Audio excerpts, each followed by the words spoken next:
So, we got some good news. We definitely have something that is not terrible this time, thankfully. So, Democrats are actually getting some bills passed that will protect trans people and specifically trans youth. To give you a primer on how this works, because I've already had to have this argument with a lot of people in my chat, a trans kid is anybody who is a kid and does not think that their gender aligns with the one they were assigned at birth. That is it. It is not somebody getting their genitals mutilated. It is not somebody being fed puberty blockers. It is none of those things. It is just somebody who does not agree with the gender they were assigned. That's it. Now, because they are a trans kid, they may pursue puberty blockers and eventually HRT closer to adulthood, but that is not a prerequisite. You fucking weirdos.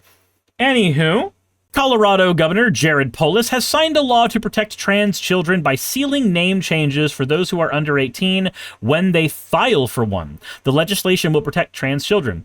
Passing this bill is simple, but its impact is profound. It gives children the safety and dignity they deserve, and it treats their private life with the same care we afford to other sensitive cases. Legal protection for dignity of minors simply makes it so that starting July 1st, whenever anybody who's under 18 petitions for a name change, the court is required to suppress the record.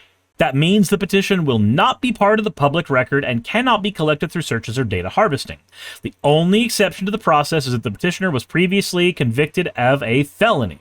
While the court will keep a record for administrative purposes, it cannot publish that name or their dead names. The record can only be accessed by the petitioner or by somebody who has obtained verbal consent and submitted an affidavit for that. The bill will easily benefit anyone who might want to change their name as a child, whether to have the name they feel more connected to or to distance themselves from a family name. While the language of the bill does not mention trans people, it will have a huge impact for trans kids, which has always been the mission of the legislation. At a Senate committee hearing, Z. Williams, co-director of the Bread and Roses Legal Center, spoke of how a parent thought someone in their child's class might be trans and was able to search for their name document online and out the second grader to the school. How is that okay? How do you do that as a parent of a child and not feel like you're being the fucking villain? How does that happen? How? At what point, when you started investigating the history of a second grader, did you not sit back and go, maybe I'm the bad guy? Maybe some of the problems in the world stem from people like me. Maybe when I wake up in the morning, the world would have been a better place if I didn't. Like, does none of those thoughts cross your head when you're doing this? At the same hearing, Elsie Fierro, the political and policy director at LGBTQ+ advocacy organization, shared the story of a Colorado family who had petitioned for a name change on behalf of their trans child. But when they searched the new name online, a search engine returned results that included the child's dead name, along with identifying information that had been scraped from public court documents. The family spent months trying to remove it and protect their minor child in an increasingly hostile political climate. This is the reality some families are navigating, Fierro told the committee. So, prior to reading this, I would have thought that this is a largely symbolic law that does not affect enough trans people to matter, but looking at the two situations that were presented here for the argument, yeah, no, I get it. I get it. No, it makes perfect sense. This law makes perfect sense now. In the face of Republican opposition, because of course Republicans never want to protect children, they just want to fuck them, this bill will protect children from AI data scraping of those public records, the potential of bullying if they should be found, and from hostile individuals in the wider world. The bill was originally intended to do even more good, but had a section stripped away from it in February. Okay, I wonder what that was. It originally sought to instruct family court judges to consider acceptance of a child's gender identity when determining custody cases. Of course, Republicans would fight against that. Because, you know, the idea of there being a transphobic parent and that parent becoming abusive as a result of that has never crossed any of their minds. Several studies, including one by the Trevor Project, have linked trans children being connected to accepting adults as having a lower risk of depression and suicide attempts. Again, Republicans do not want to protect children. They simply want to use them as... Anyway, the custody clauses had originally been included in an earlier bill, HB 1312, HB 1312. Oh, that is fantastic. Ulysses, thank you for the follow. Oh, that is... Okay, I like that. That is interesting. Bill ACAB. HB ACAB, which passed last year and introduced legal protections for trans people against dead naming, misgendering, and more. However, they were removed before it passed after LGBTQ groups raised concerns that the language could erode existing protections. Okay. Gotcha. So the instruct family courts part with the child's gender identity, that was removed for protection reasons? Okay. I get it. Kind of.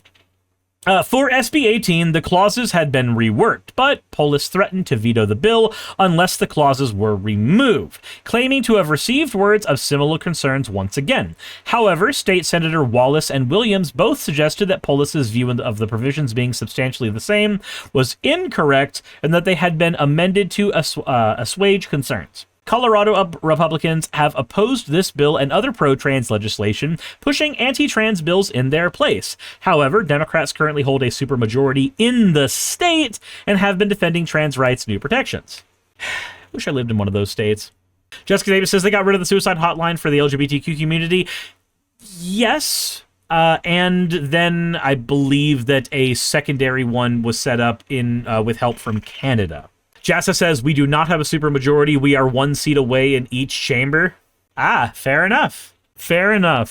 Jessica Davis says, okay, I didn't know that. Right, it's one of those things where technically we have access to a suicide hotline for LGBTQ at-risk youth, but we shouldn't have to use the methods that we currently use to have access to it. But yeah, it's a little bit of good news.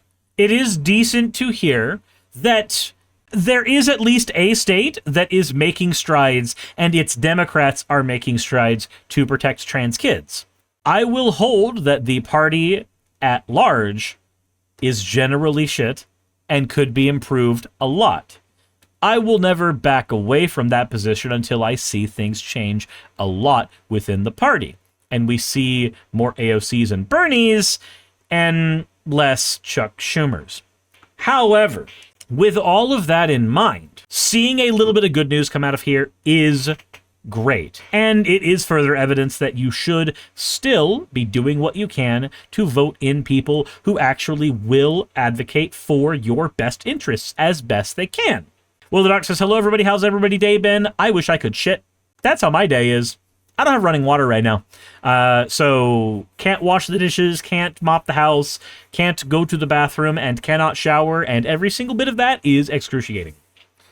I can alleviate the shower and the flushing issue by going outside and finding a place that has a shower. I have a Planet Fitness membership for that reason, but that doesn't mean that it's easy to do everything in my own home without running water.